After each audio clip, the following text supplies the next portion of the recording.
नमस्कार सभी को मेरा अभिवादन। आज मैं फिर लेकर आया हूँ आप लोगों के लिए दिव्यांजलि कक्षा 8 की पुस्तक का पाठ 8 पुनर्मूसको भव चित्रकथा है। इस पाठ को हम लोगों ने इससे पहली वीडियो में पढ़ चुके थे, समझ चुके थे। अब इसके जो अभ्यास प्रश्न हैं उनको आज हम लोग देखेंगे और उनको हम लोग आज उनका अभ्यास करेंगे।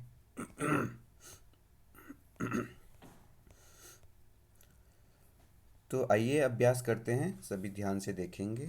अभ्यास में आप लोगों को बताया गया है कि प्रदत्त प्रश्नान एक पदेन उत्तरत। प्रदत्त प्रश्नों का एक पद में उत्तर दीजिए। मुनिः कुत्र आसीत्। मुनिः कुत्र आसीत्। यहाँ पर आपको प्रश्न पूछा था, तो मुनि कहाँ रहते थे। तो यहाँ जो आंसर है, मुनिः तपोवने आसीत्। मुनि कहाँ रहते थे, प्रश्न पूछा है तो तपोवने।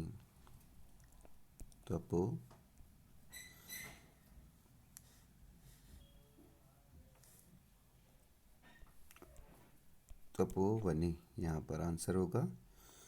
मुनेः नाम किम आसीत्। मुनि का नाम क्या था। मुनि का नाम क्या था ये पूछा गया, तो यहाँ पर होगा महातपः। मुनि का नाम क्या था, महातपः नाम मुनि आसीत्। अगला प्रश्न आपका है, काकः कम नयति स्म। काकः कम नयति स्म, तो काकः मूषक शावकम। कौवा किसको ले जा रहा था, तो यहाँ पर होगा मूषक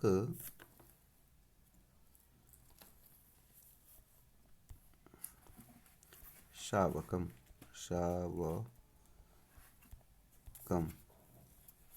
मूषक शावकम, इस तरीके से यहाँ पर हो जाएगा।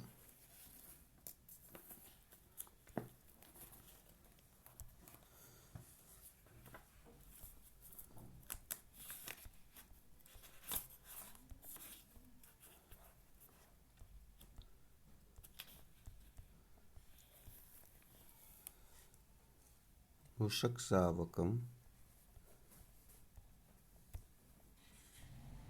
अगला है, कः मूषकम खादितुम आगच्छत्। कौन मूषक को खाने के लिए आया, तो विडालः। यहाँ पर आंसर होगा विडालः। विडाला मतलब बिल्ली चूहे को खाने के लिए, मूषक को खाने के लिए आई थी। विडालः कस्मात् बिभेति स्म। विडालः किससे डर रही थी, तो विडालः कुक्कुरात् बिभेति स्म। यहाँ पे होगा कुक्कुरात्।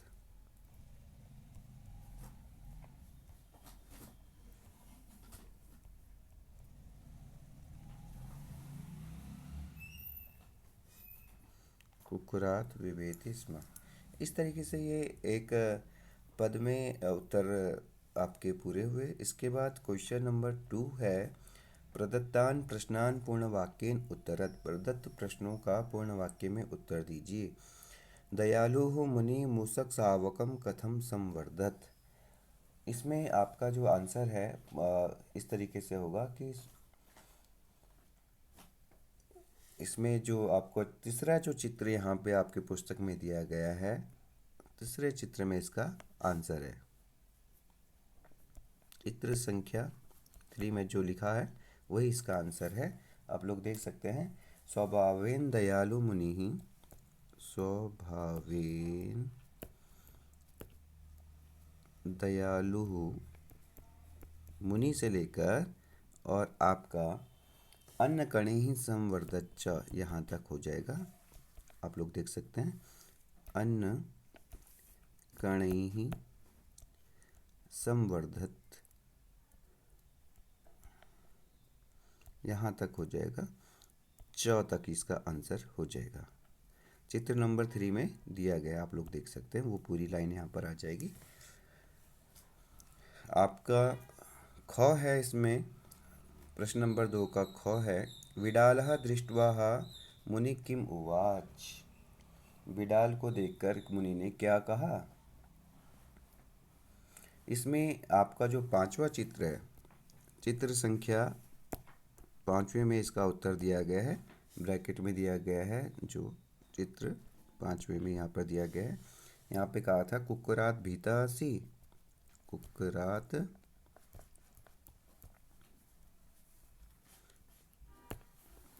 भीतः असि त्वमपि कुक्कुरो भव, त्वमपि कुक्कुरो,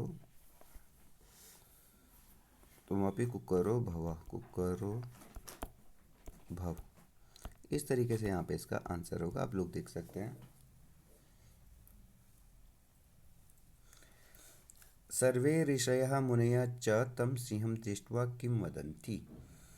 अब यहाँ पर होगा चित्र नंबर 8 में है, इसका उत्तर दिया गया है। चित्र नंबर 8 में दिया गया है, आप लोग देख सकते हैं। अयम महातपा मुनि मूसकम सिंहम अकरोत, यही इसका उत्तर होगा। अयम से लेकर अयम महातपा मुनि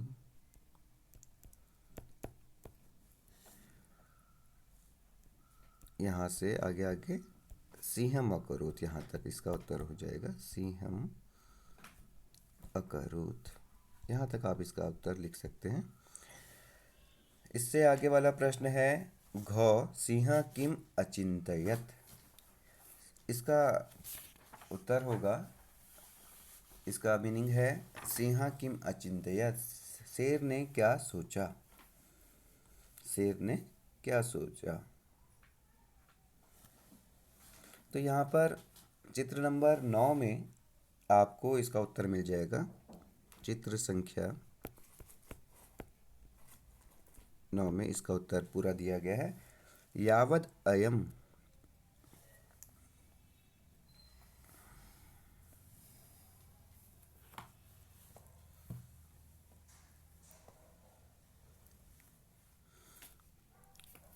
यावद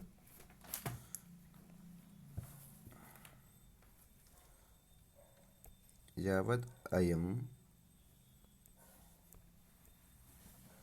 मुनिः जीवति तावत में एयम अपकृति न दूरी भविष्यति। ये यहाँ पर उत्तर हो जाएगा, दूरी दूरी भविष्यति, भविष्यति भविष्यति, यहाँ तक इसका उत्तर हो जाएगा। अगला प्रश्न है, सिंहस्य कुविचारं ज्ञात्वा मुनिः किम अकरोत्। सिंहस्य कुविचारं ज्ञात्वा मुनि किम अकरोत्। तो यहाँ पर चित्र नंबर 11 है, चित्र संख्या 11, चित्र संख्या है 11। इसमें आप इसका उत्तर लिख सकते हैं। ये पूरी लाइन इसी की उत्तर की है कि तस्य को विचारम ज्ञात्वा, यहाँ से प्रारंभ होगा। तस्यः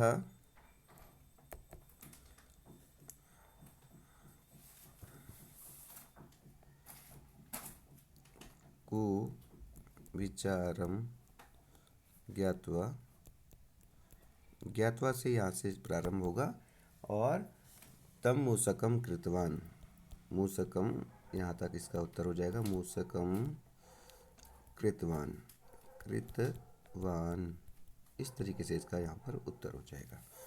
तो इस तरीके से ये आपके लॉन्ग आंसर थे जो थोड़ा सा बड़े थे। इसको आप इस तरीके से बुक से भी देखकर कर सकते हैं। मैंने यहाँ पर आप लोगों को हिंट दे दी है कि किस तरीके से आप इनको कर सकते हैं।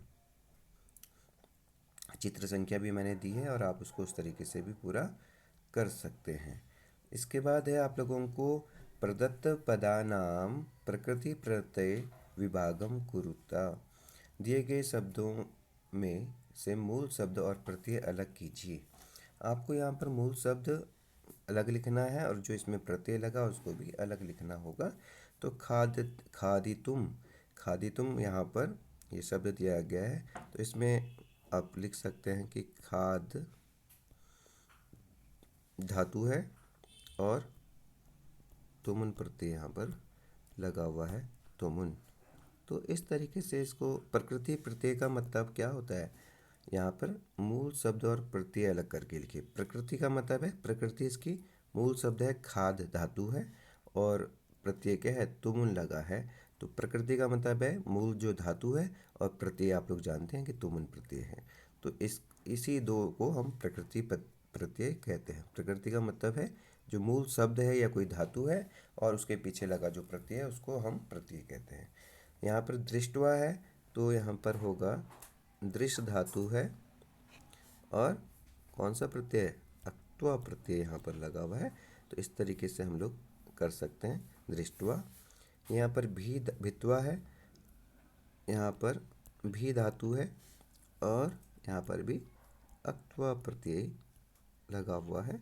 तो इस तरीके से हम लोग कर सकते हैं। ऐसे चिंतयित्वा,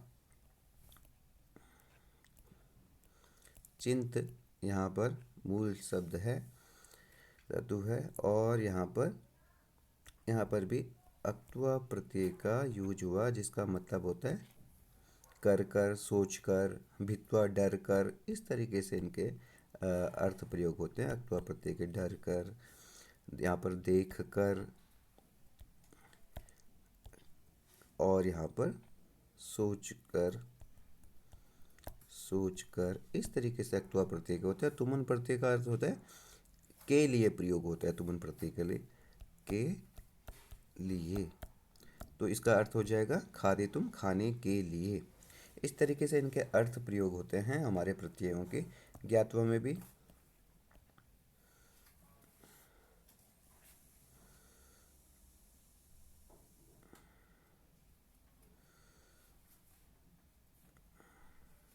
यहाँ पर शब्द है ज्ञात्वा, इसका अर्थ होगा जानकर। यहाँ पर भी, यहाँ पर ज्ञा शब्द है, विज्ञा, वि उपसर्ग होकर ज्ञान धातु ज्ञा शब्द बनता है, तो विज्ञा शब्द से ज्ञा। तो यहाँ पर भी अक्त्वा प्रत्यय बना लगा, तो यहाँ पर क्या होगा, ज्ञात्वा मतलब जानकर, ये सब चीज़ प्रसंग को जानकर, इस तरीके से भी इसका प्रयोग कर सकते हैं ज्ञात्वा। तो ये तो था आप लोगों का प्रत्यय वाला, जो प्रकृति प्रत्यय आप लोगों को एग्जाम में भी पूछा जाता है, इसको आप यहाँ से कर सकते हैं। और इसके बाद है रेखांकित पदानि आधृत्य प्रश्न निर्माणम कुरुता। रेखांकित पदों के आधार पर प्रश्न निर्माण कीजिए। ये आप लोगों को एग्जाम में ज़रूर पूछा जाता है, और बड़ा आसान भी होता है। आप लोगों को पहले भी समझाया गया है कि आपको रेखांकित पद को देखकर ही प्रश्न निर्माण करना है। पुल्लिंग होगा तो पुल्लिंग, स्त्रीलिंग होगा तो स्त्रीलिंग, नपुंसकलिंग होगा तो नपुंसकलिंग में ही प्रश्न बनेगा।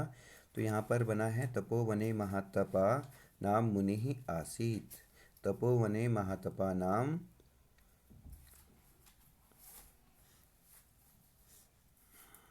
कह आसीत, यहाँ पर प्रश्न बन जाएगा कह आसीत। तपोवन में महातप तपा नाम के मुनि रहते थे। तो तपोवने महातपा नाम कह आसीत, कौन थे, तो मुनि ही रहते थे। मुनि ही काकेन नियमानम मूषक शावकम अपश्यत। तो मुनि किसको, कव्वे को ले जाते हुए, कव्वे को काके नियमानम, काव्य के द्वारा ले जाते हुए, मूषक शावकम अपश्यत, ले जाते हुए चूहे को देखा। तो काकेन से हमें प्रश्न बनाना है। तो मुनि केन नियमानम, कौन ले जा रहा था चूहे को, कौवा। यहाँ पर केन से प्रश्न बन जाएगा, केन नियमानम। ऐसे यहाँ पर है विडालः कुक्कुरात् भित्वा धावति। बिल्ली कुत्ते से डरकर धावती, दौड़ती है। तो किससे, तो यहाँ पर होगा प्रश्न बनेगा कुक्कुरात् पंचमी विभक्ति का एक वचन है और पुल्लिंग है, तो यहाँ पर कस्मात शब्द से यहाँ पर प्रश्न बन जाएगा कस्मात। कस्मात विडालः कस्मात् भित्त्वा धावति। इस तरीके से प्रश्न बनेगा पूर्ण वाक्य। मुनिः तम स्नेहेन अपालयत्। मुनि ने उसको, तम मतलब उसको, स्नेहेन अपालयत् प्यार से पाला। तो स्नेहेन का मतलब यहाँ पर हो जाएगा, तो प्रश्न बनेगा मुनिः तम केन अपालयत्। किससे पाला मुनि ने उसको, कैसे पाला, या किससे किससे कैसे किससे पाला, तो केन स्नेहेन। तो तृतीय विभक्ति में यहाँ पर प्रश्न बनेगा। सिंह मुनिम मारेतुम उद्यतो अभवत्। सिंह किसको मारने के लिए उद्यत हुआ, तो सिंह मुनिम। तो प्रश्न बनेगा सिंह कम मारेतुम उद्यतो अभवत्। तो यहाँ पे प्रश्न में बन जाएगा कम, कम मारेतुम, कम द्वितीय विभक्ति का एक वचन है मुनिम। तो प्रश्न में बनेगा द्वितीय विभक्ति का पुल्लिंग का एक वचन है कम, ये पुल्लिंग का शब्द है। तो कम मारे तुम उद्यतो अभवत्। इस तरीके से इसका उत्तर हो जाएगा। अब हम लोग देखते हैं कि आगे क्या प्रश्न आपको दिया गया है। प्रश्न नंबर 5 है, प्रदत्त वाक्यानां संस्कृतेन अनुवादम कुरुता। दिए गए वाक्यों का संस्कृत में अनुवाद कीजिए। बड़े सरल वाक्य हैं। मैं घर जाती हूँ, तो यहाँ पर हो जाएगा अहम गृहं गच्छामि। सरल वाक्य दिए गए हैं, तो इनको आप आसानी से लिख सकते हैं, कर सकते हैं। अहम गृहं गच्छामि, मैं घर जाती हूँ। गृहम है, गृहम के गृहम यहाँ पर, अहम यहाँ पर क्या है, करता है, और गच्छामि क्रिया है। तो अहम उत्तम पुरुष का एक वचन है, गच्छामि भी उत्तम पुरुष की एक वचन की क्रिया है। तो इस तरीके से वाक्य बना। बच्चा कुत्ते से डरता है, बड़ा आसान है। तो बच्चे को बोलते हैं बालकः।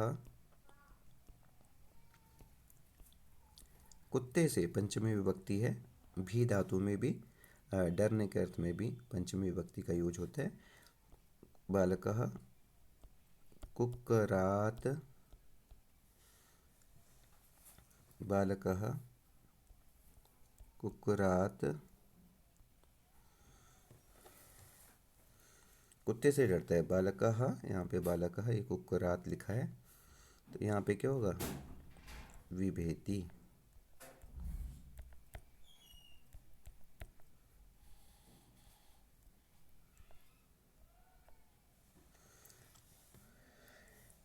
बालक कुक्कुरात विभेति, बालक एक है, विभेति यहाँ पर भी एक वचन की क्रिया लगी है। चूहा बिल्ली को देखकर भागता है।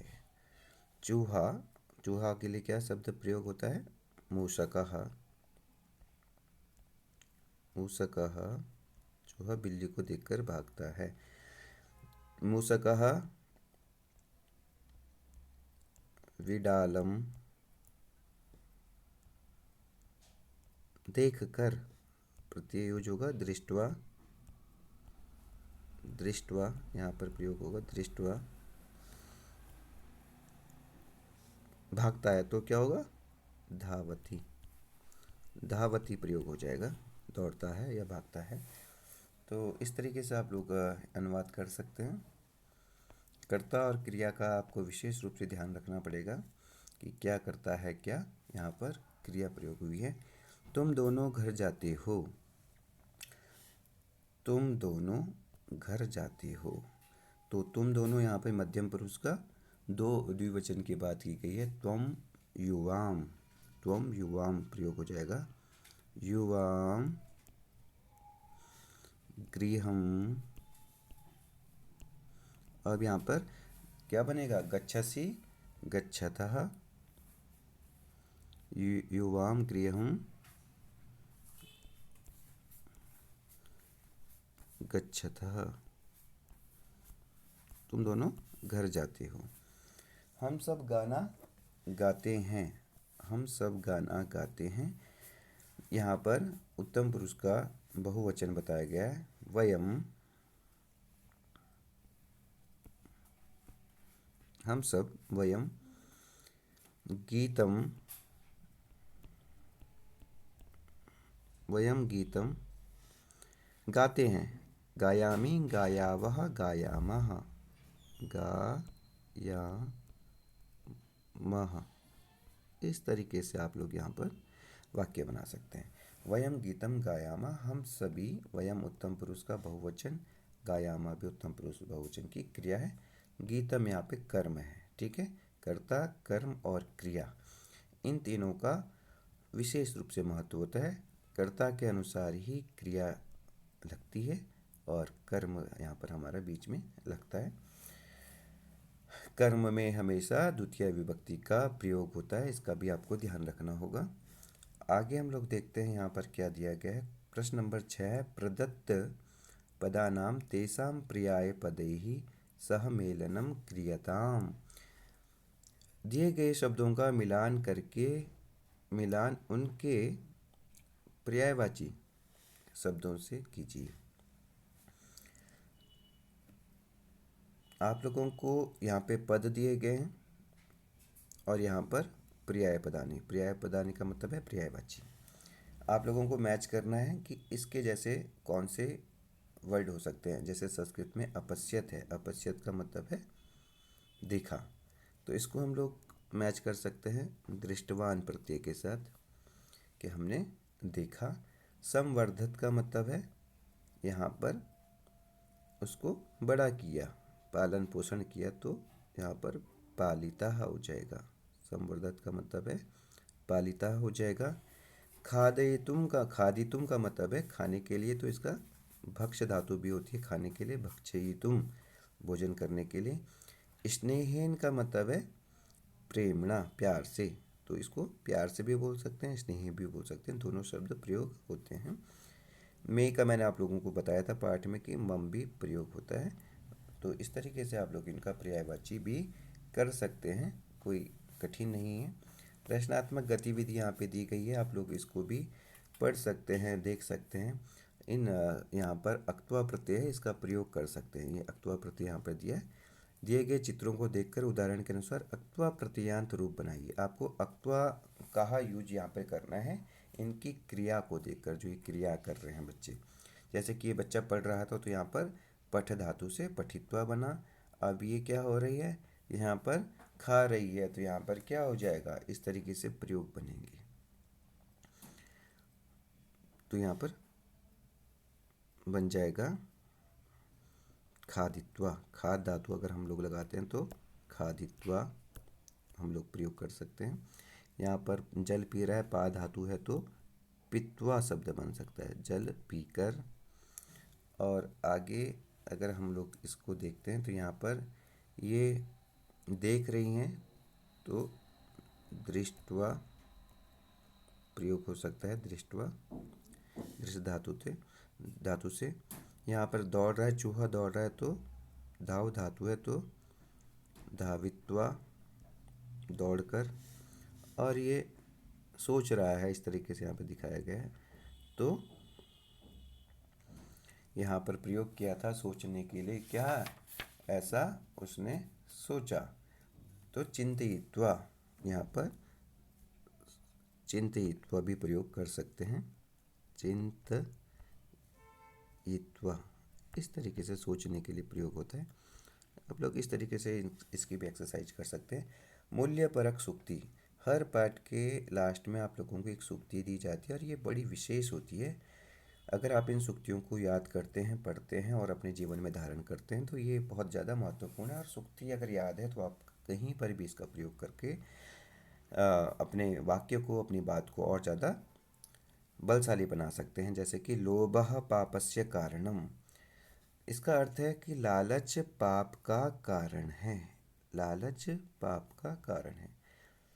शेर ने क्या किया, जैसे उसको चूहे से शेर तक बना दिया गया था, फिर भी उसके मन में ऐसे ही लालच और ऐसे ही कुछ ना कुछ उसके मन में चल रहा था, और उसने उस लालच को चलते ही उसने पाप कर्म किया, और पाप कर्म करते ही उसको फिर से मूसक बना दिया गया था। इसलिए इस उक्ति दी गई है कि लोभः पापस्य कारणम, लोभ क्या है, लालच क्या, पाप का कारण बनता है। तो आज के लिए इतना काफ़ी है, और आप लोग इसका अभ्यास अच्छे से कर सकते हैं।